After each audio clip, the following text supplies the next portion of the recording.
Hello and welcome. My name's James Whitcomb. I'm the candidate coach. And thanks very much for joining us today for our live workshop, Optimise. Optimise your LinkedIn profile for job seeking.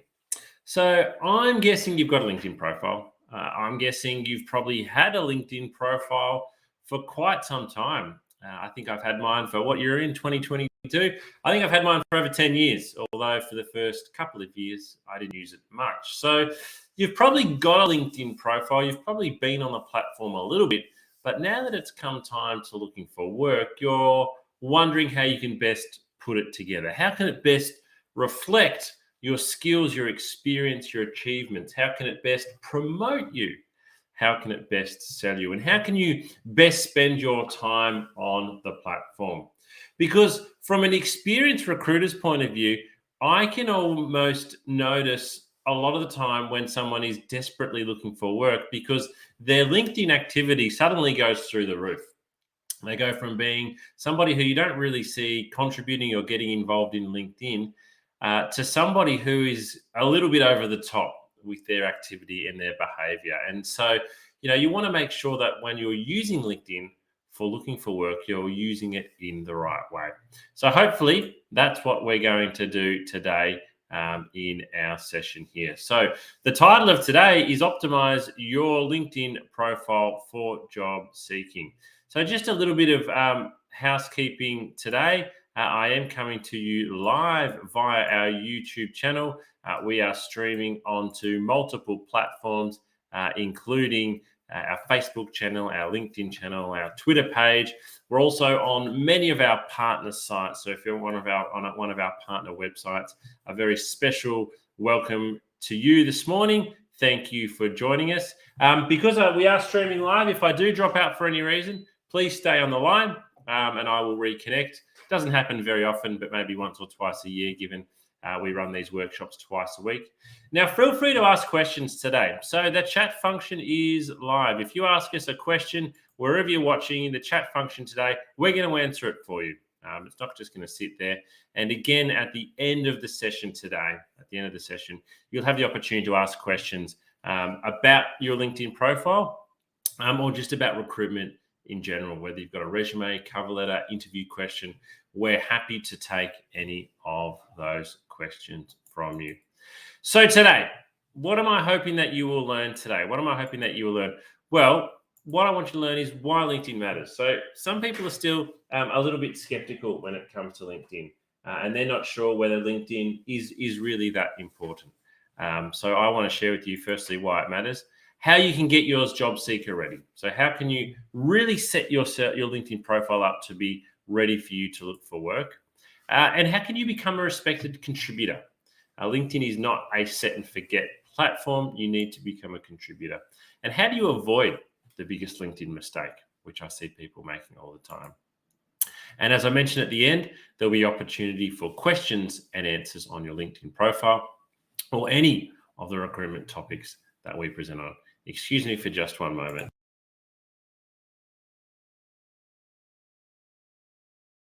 Alrighty, so a little bit about me before we do kick things off. Who am I and why am I presenting? If I do look like I'm looking over here to the right a little bit today, that's because where my presentation screen is.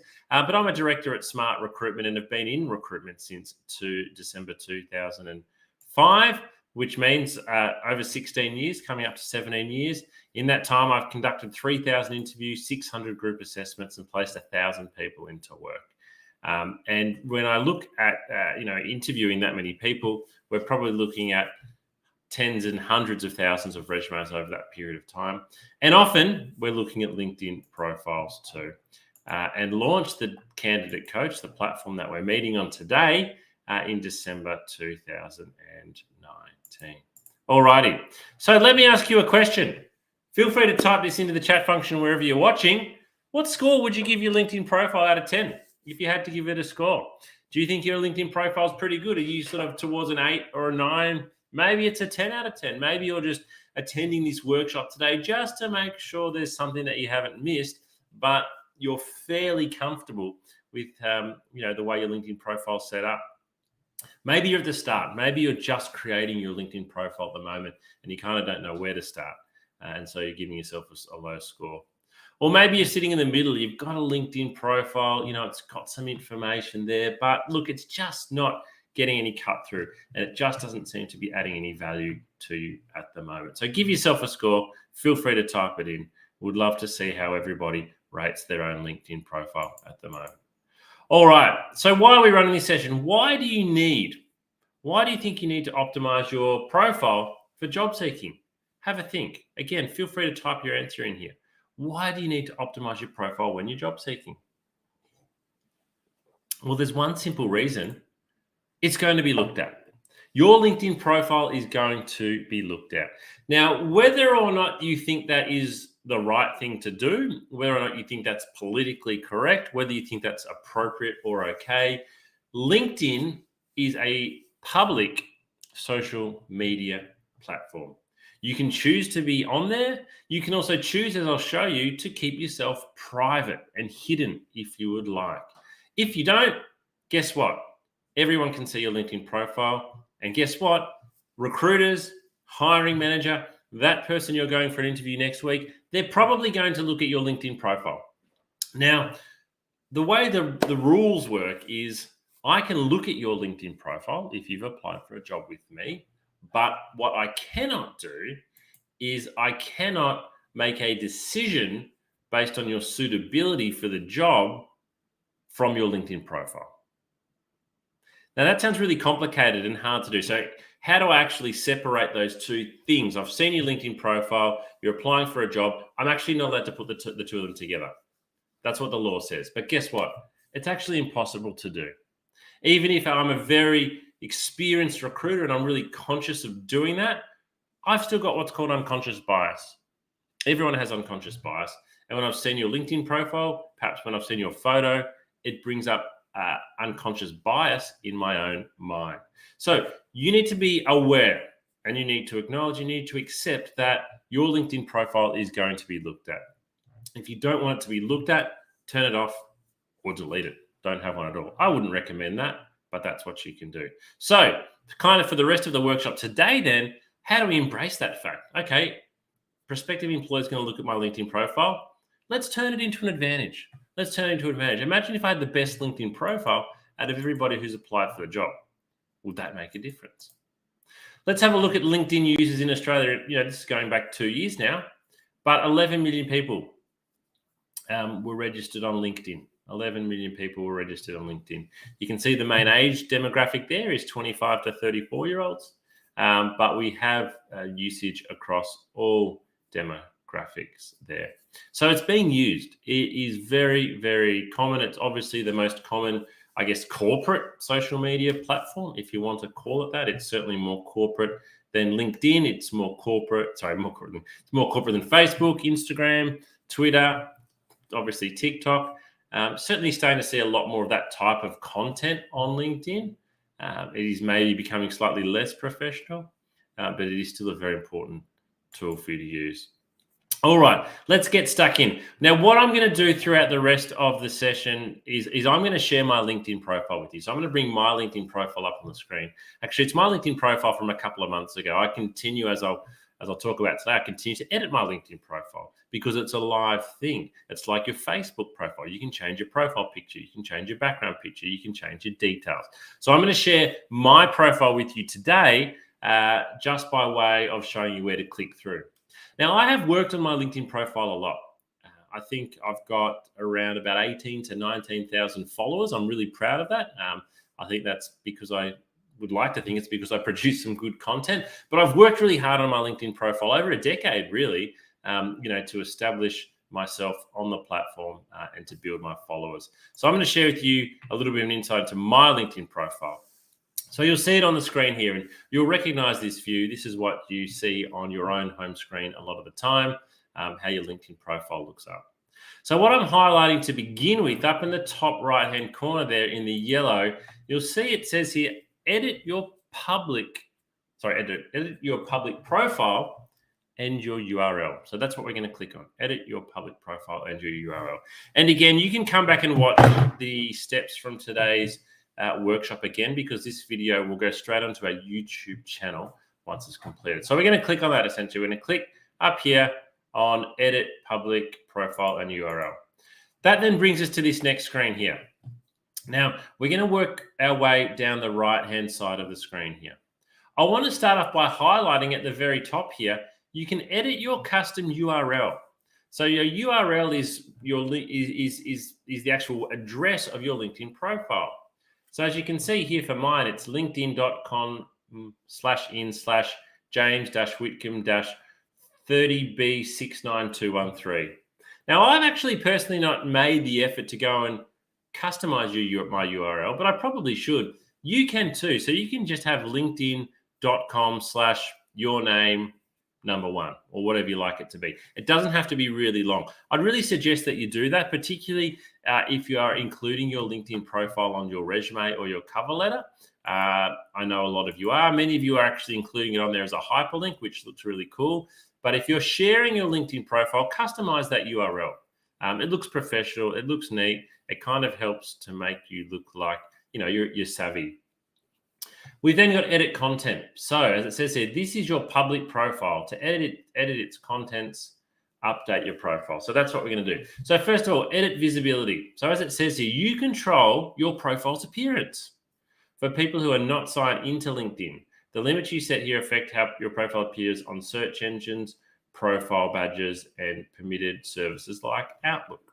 So a couple of things we can do here. When we go into edit content, we choose what people are logged in see. When we go to here, we're editing our visibility. So first of all, your profile's public visibility. We've turned it on. Now, if you're really worried that you don't want people to look at your profile at all, maybe just while you're looking for work, you can turn it off. Make your profile invisible. I probably wouldn't suggest you do that though. I would much rather you embrace LinkedIn because I think you've got far more to gain than you have to lose. Far more to gain by having a good profile than what you've got to lose by being worried about it. But we can actually choose here who sees what and what we show. So if we've got it on, what do we want to show?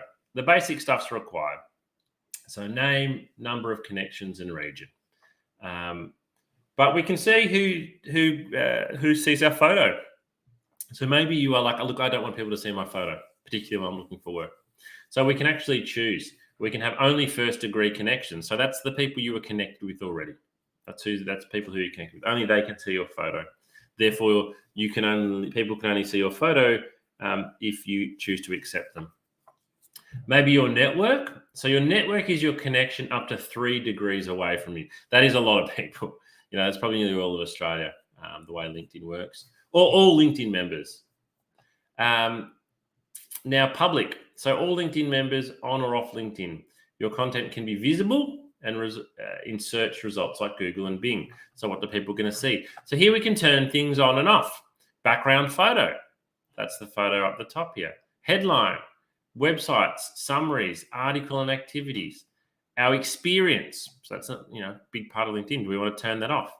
Or do we want to have the current experience headline, but not the details? So on and so forth. So you, in summary, can really control who sees your LinkedIn profile information.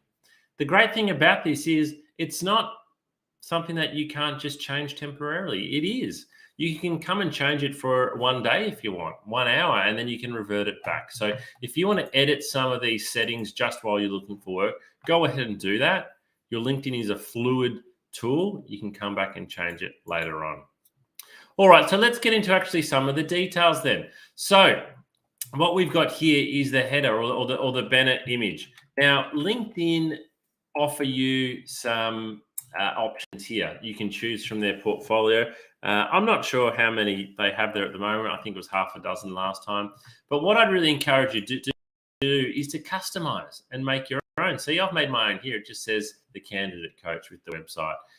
When I'm doing more work on behalf of Smart Recruitment, I change it back to Smart Recruitment. But if we have a look, I want to take you to a website here, and you'll see it in the top left-hand corner called Canva, Canva.com. And what we can do here is we can type in LinkedIn banner, and what comes up for us is a whole range of LinkedIn banners. So as you'll see, they're all that long horizontal style.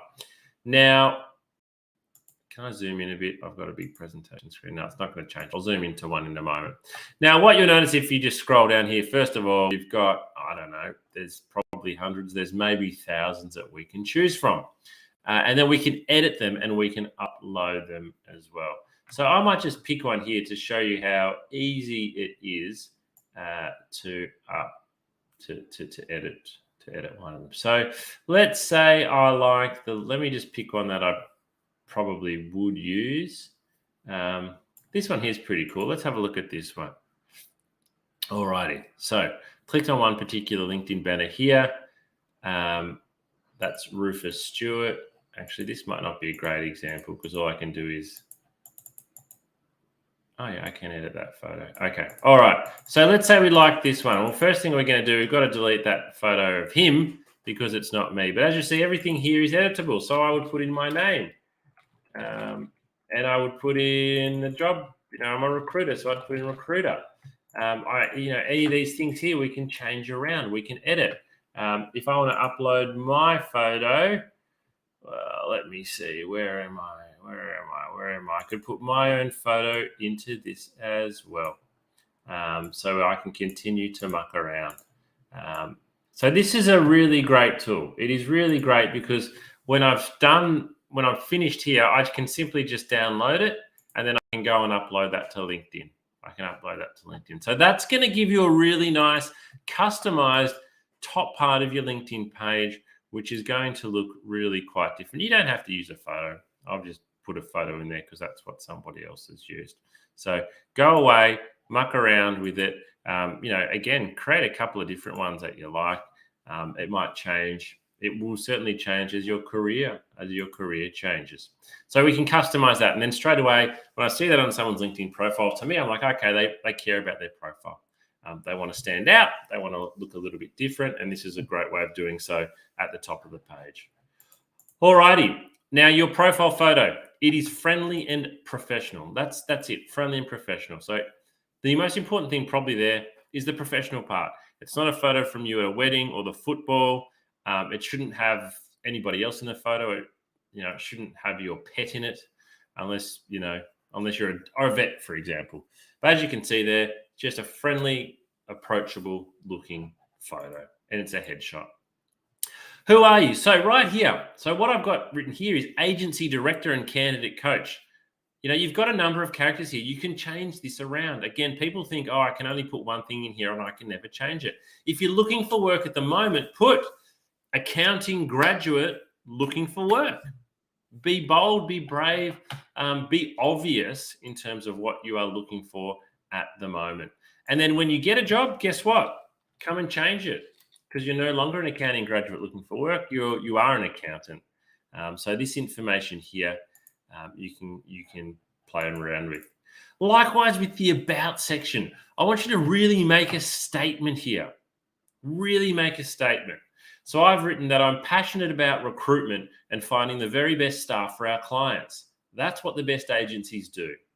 And I'm just as passionate about coaching candidates and giving them the very best chance. Now, if you're looking for work, make a statement here. So maybe you're expanding. If you put accounting graduate looking for work, maybe put high distinction accounting student actively looking for work in Melbourne, really passionate about, and mention what you're really passionate about in terms of recruitment. So here we are making a statement. Again, when you've landed a job, come and change it. Or if it's not working and you want to change it after 3 days, you can come and change it again. But this is really important part of your profile. It's right up the top here. What you can see on your screen here now is kind of like the front page of your resume.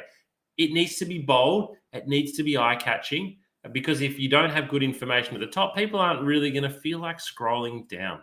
So make the most about this. Just because it's words doesn't mean it can't be really powerful.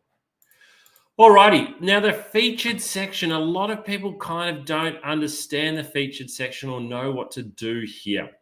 So LinkedIn allow you to put multimedia here, basically. So you can choose to put a YouTube video if you like. You can choose to put a news link. You could choose to put an article, a document if you like. What I've got here is a couple of things. So I was fortunate enough to win an industry award a couple of years ago.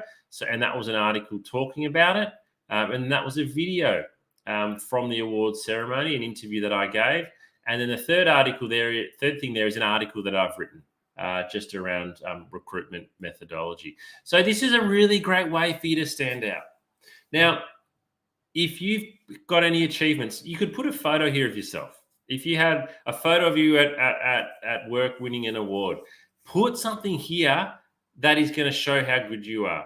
Maybe I don't necessarily put your academic transcript, but maybe something along those lines to really highlight if you're a student, some things you've done, or if you're an employee, some awards you've done. Find something here. Find something here to make yourself stand out.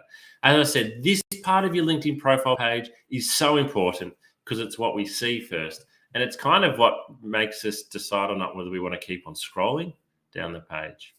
But if we do scroll down the page below that, we then get into experience and education. So you'll be very familiar with this part. Now, a mistake that a lot of people make here is that they just kind of dump their whole resume here.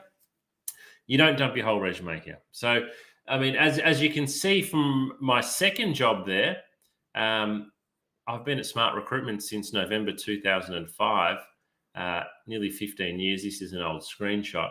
But I've only got one paragraph. I haven't got my whole resume.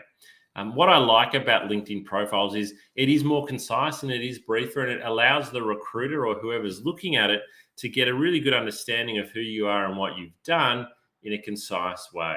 So, dates. The dates that I've got here on the LinkedIn profile for each job, the companies, the job titles, the qualifications down here, my education, they must match your resume. They must match your resume. As a recruiter, I'm really concerned if I get your resume and I look at your LinkedIn profile and they're not the same. Whether there's a missing job here or a different date here, that concerns me. My job as a recruiter is to be quite skeptical. So if I see a date that's wrong or something that's inconsistent, I'm going to really want to pry. So make sure yours match. Make sure yours match. The descriptions, though, as I've said, they can be different. The descriptions can be different. And again, you have the opportunity with some of them, as you can see here, I listed the website. You can include some multimedia. Don't go over the top here. I would probably suggest, not much more actually than I've already put there. But if you are going to put information, highlight your achievements. Highlight your achievements. All right, so my question for you is, what do you think the biggest mistake is? What is the biggest mistake that people make on their LinkedIn profile? What do you think it is?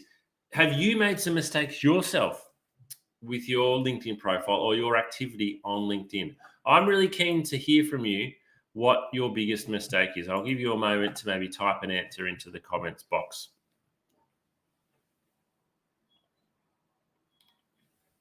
So the biggest mistake that people make with their LinkedIn profile is that they go and they set up their profile and they spend 20 hours getting it perfect, and then they do nothing. They do absolutely nothing. They maybe log in, they have a look around, and then they leave. LinkedIn is a social media platform. Think about Facebook. Think about Instagram. You can go on there and you can scroll and scroll and scroll and scroll, and you can be entertained. But if you're not contributing, people are not interacting with you. LinkedIn is a social media platform. It needs you to contribute. You are going to get 10 times more value out of LinkedIn if you contribute. So what do I mean by contributing? Well, there's several ways here. As you'll see at the top, we can start a post.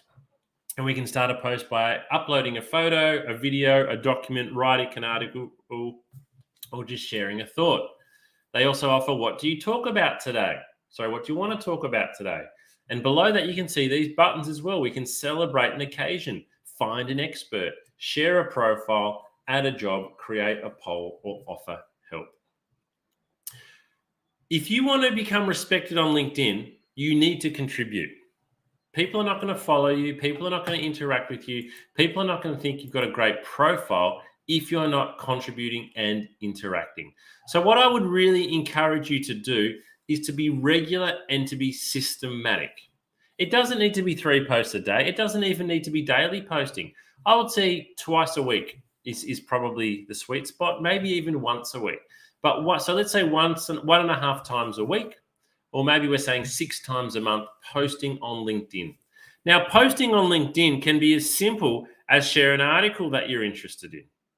So what I'd really encourage you to do is think about your purpose. So if you're looking for work at the moment, you want to appeal, to job seekers as somebody who's a good candidate, who knows their industry and knows their market well. So maybe you're sharing some interesting articles, some industry news, something that's up to date, and saying, hey, network, I read this article. I found it really interesting. What are your thoughts? It can be as simple as doing that. It can be as simple as copying and pasting. What happens over time is people start to notice, and they're not going to notice in an obvious way, but you start to become known for sharing good content, even if it's only copying and pasting links from other sources. So the other way we contribute is by interacting, and this is even easier, simply liking people's posts, liking, commenting, or sharing. Sometimes I deliberately scroll down my feed and like the content of people whose radar I want to get on. So if you're looking for work at the moment, go and interact with the posts from the people who you want to work for. Write a comment. Guess what? They'll probably read your comment. If they've made a post, you write a comment, they will probably read it. Guess what? They've just noticed your name. So contribute, share, tag people, put your thoughts in. It's a really good way of standing out on LinkedIn and getting noticed. Now let's talk about connecting with people.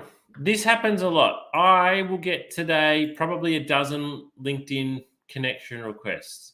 This is often how they come across. This is a really common way for them to come across. Hi, I'm looking for engineering jobs. My resume is attached. Mark. Now, in some ways, good on Mark. He's actually reaching out. He's not sitting at home doing nothing. He's looking for work. But he's approached me really poorly. I would not reply to Mark. That might sound really rude, but I get a lot of these a day. And so I'm probably not going to take the time to reply to Mark, because, as I'll show you now, he's not taken the time to actually write to me properly. Here's what Mark should have written. Hi, James. So straight away, you'll notice the difference. He's used my name. There's no reason on LinkedIn to not use the person's name. I really enjoy the content that you share here on LinkedIn, especially your recent article about resumes.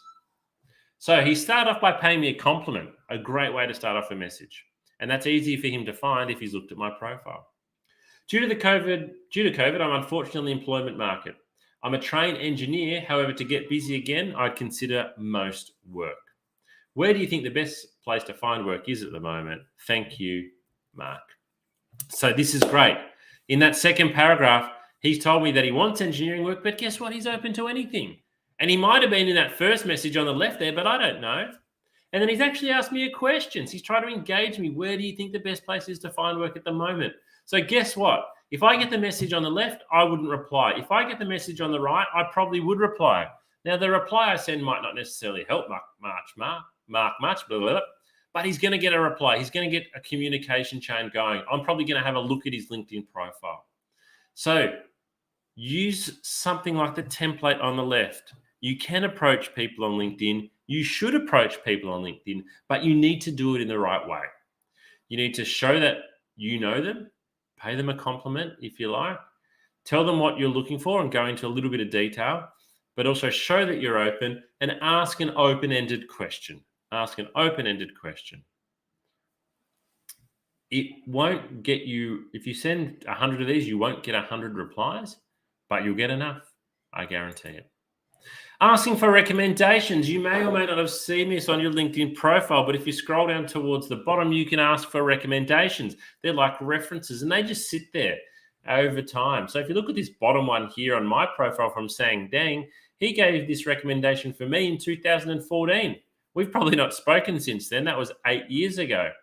Martin Duffy, 2015, Stuart, 2016, Torsten, 2018, Maria, 2019. Ask for recommendations. Ask a previous employer. Ask a previous manager. That will stay there forever. And it helps to make you look professional. And I've given 10 recommendations. Do you know why I've given 10 recommendations? Those 10 people asked me to. The good thing about giving a recommendation on LinkedIn, as you can see there, is it's only just a paragraph. It's easy for the person to do. So your LinkedIn profile in summary, it takes time, but it's an investment in your future. So I want you to think about that scenario again. Maybe when you get a job, let's say you get a job in 2 weeks, fantastic, you start and you think, I kind of don't need my LinkedIn profile for a while now. I would really encourage you to still continue to visit LinkedIn and contribute. So in 2 years' time from now, when maybe you are looking for work again, you're not sort of dusting off your LinkedIn profile and picking it up fresh again. You've been contributing over time. You've been investing time into your LinkedIn profile. So we need to continue to invest time into our LinkedIn profile if we want it to be good. Now, if you're still wanting more LinkedIn assistance, jump on to LinkedIn, the website, and they have a profile checklist. And there's some extra information in there. Probably not extra. There's far more information than I've given you today. Or jump on Google and type in LinkedIn profile checklist. There's a lot of resources available to you if you want to build a great LinkedIn profile. Now, if you're still wanting more assistance more generally in terms of job hunting, head to our candidate coaching platform, where you can watch up to 14 video coaching episodes. Everything from how to write resumes and cover letters to stand out well at interview, negotiate a salary offer. We've got resume and cover letter templates for you to download. We have interview questions that you can download specific to industries, like the one on the screen there is common administration interview questions. We have online tests that you can take. You can take an online test and get your results instantly to know how you fare. You can download checklists. Again, the one on the screen there, video interview checklists. Make sure that you're best prepared for that video interview. We have articles that you can read. We have specific advice for executive job seekers who are at the senior or the pointy end of the market. And we advertise all of our live upcoming workshops, and all of this is available to you for free. Go and check it out. Now, before we finish today, I would love to ask you to take 2 minutes to complete our feedback survey. This feedback survey really helps us to understand what value you received from today's workshop. But we also ask you in it, what more would you like to know about? What workshops can we provide in the future? What other topics are important to you? And please also do follow our LinkedIn company page. So it's linkedin.com/company/the candidate coach, or simply jump on to LinkedIn and type in the candidate coach. It is all one word. There is another the candidate coach in the UK. Don't follow him or her by accident. The candidate coach, you'll recognize our logo. Follow us for updates. Now, before we finish today, or we will finish today with a little video. This is a really important video. This video talks about some of the mental health challenges that all job seekers face that most job seekers don't want to talk about. So thanks for watching our workshop today. We look forward to seeing you at our next one. Bye-bye for now.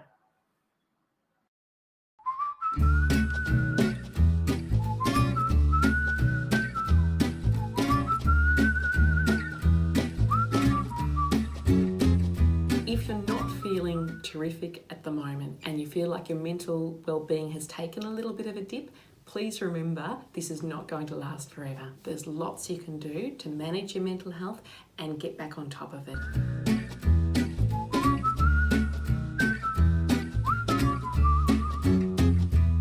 I am Dr. Sarah Barker. I'm a clinical psychologist. I've worked in workplace mental health with Black Dog Institute for the past 7 years.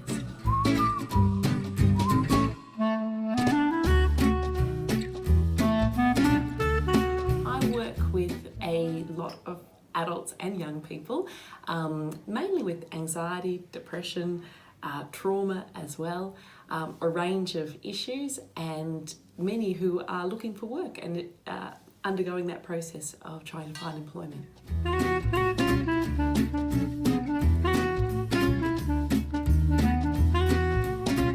Looking for work causes mental strain because our identity is tied up with our work.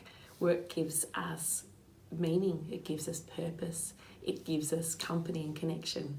So it's stressful for lots of reasons looking for work, and it can take a toll on our mental health.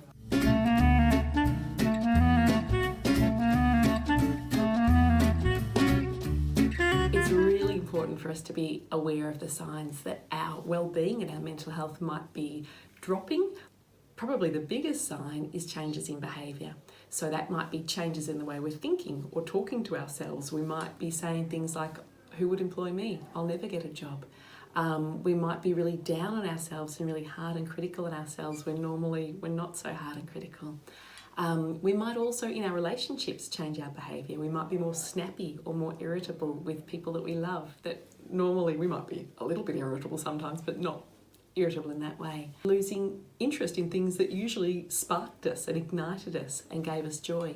So perhaps usually we like walking the dog, and suddenly we start thinking, I can't be bothered walking the dog today. That sort of thing, those changes in behaviour are really significant because they tell us that something's different, and if we're noticing, I suppose, more than one of those, and it's affecting the way we feel, and this is over a period of say 2 weeks or longer, then it's a really good idea to have a chat to a GP that you trust, and find out what might be going on, have a discussion and see if there's any physical reasons for that, or if perhaps your mental health and wellbeing might be able to do with a little bit of extra support, and then the GP can refer you on to see a psychologist, a counsellor, whoever is most appropriate for you.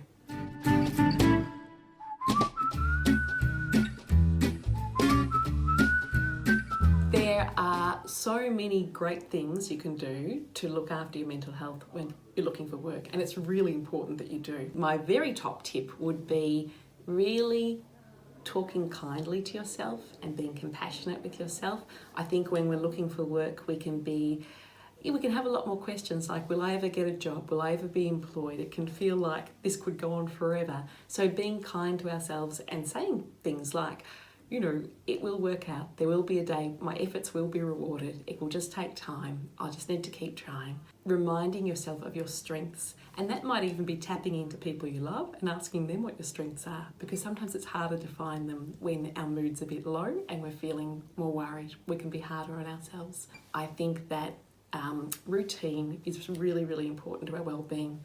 When we're looking for work, we mightn't have such a regular routine because there mightn't be a 9 to 5 start and finish time for a job, or there isn't. So instead, thinking about looking for work as a job in itself can be helpful. Having a start time and a finish time can be really helpful, and some set tasks that you hope to achieve that day. Purpose is really important too. So purpose might come through routine, but it can also come through other things. Meaning's really important, and our work gives us meaning. So when we're looking for work, meaning mightn't feel like it's there as much. Part of what we can do is infuse those tasks with meaning. So I am doing these things today, I'm looking for work, and that is meaningful in itself because there's an end goal to this. It will be something that's good for me and good for the people that I love as well.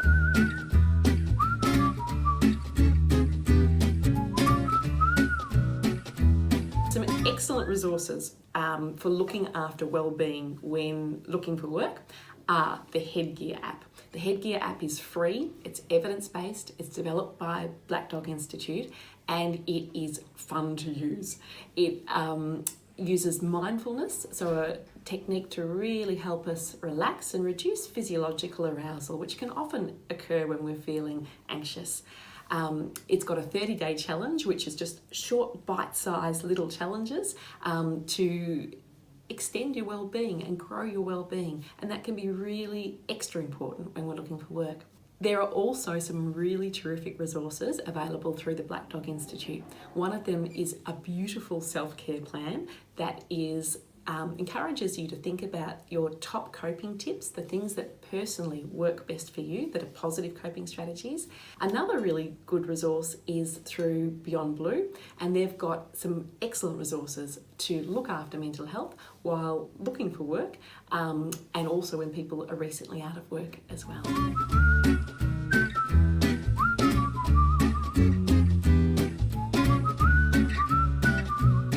probably time to seek professional assistance when you notice your mood is lower and you're feeling more down than usual, when you're worrying more and perhaps worrying excessively about things that you wouldn't normally worry about, and perhaps in your relationships too, when you're more tense with people and perhaps more snappy or irritable. All of these are signs that perhaps our mood is not in the greatest space, and our well-being is not in the greatest space, and that it can be a great idea then to chat to your GP, who can then refer you to an appropriate person to help you strengthen your well-being.